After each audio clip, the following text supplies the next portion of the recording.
Camera एक पुराने धूल भरे कमरे पर फोकस करता है। एक नौजवान अर्जुन चीजों को देख रहा है। अर्जुन को शहर के किनारे अपने दादाजी का पुराना घर विरासत में मिला था। धूल और यादों के बीच उसे एक अजीब पुरानी ग्रैंडफादर घड़ी मिली। वह काम तो नहीं कर रही थी, लेकिन उसकी जटिल कारीगरी ने अर्जुन को अपनी ओर खींच लिया। उसने फैसला किया कि वह इस खूबसूरत घड़ी को फिर से जिंदा करेगा। अर्जुन घड़ी में चाबी भरता है।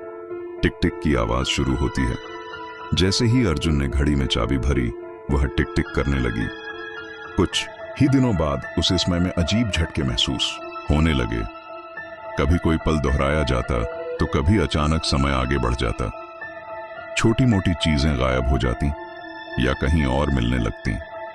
अर्जुन ने इसे तनाव या नींद की कमी मानकर नजरअंदाज कर दिया, यह सोचे बिना कि यह तो बस एक भयावह शुरुआत थी। अर्जुन परेशान दिखता है। आसपास की दुनिया धुंधली और विकृत होती है। समय के झटके अब और गंभीर हो गए थे। बातचीत दोहराई जाती, लेकिन हर बार उनका नतीजा अलग होता।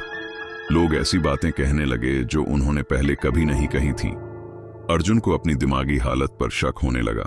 घड़ी की टिक टिक अब किसी दिल की धड़कन की तरह उसे परेशान करने लगी थी, जो हर पल तेज होती जा रही थी। अर्जुन घड़ी को रोकने की कोशिश करता है, लेकिन वह असफल रहता है। अर्जुन को जल्द ही एहसास हो गया कि इन सब घटनाओं की जड़ वह घड़ी ही है। जब उसने उसे रोकने की कोशिश की तो समय का विरूपण और भी तेजी से होने लगा, मानो पूरी हकीकत ही बिखरने वाली हो। उसे खुद को अलग अलग समय रेखाओं में फंसा हुआ देखने के सपने आने लगे, जहां हर कोई डर से चिल्ला रहा था। उसने घर से भागने की कोशिश की, लेकिन हर बार वह घड़ी उसके रास्ते में आ जाती। अर्जुन घड़ी को रोक देता है। कमरा शांत हो जाता है। वह मुड़ता है और खुद को बूढ़ा देखता है। हताश होकर अर्जुन ने आखिरकार घड़ी को रोक दिया। सब कुछ शांत हो गया। उसने राहत की सांस ली, लेकिन जब वह मुड़ा तो उसने एक कुर्सी पर खुद को ही बैठा हुआ देखा, बूढ़ा और कमजोर, और बगल में वही घड़ी फिर से टिक टिक कर रही थी।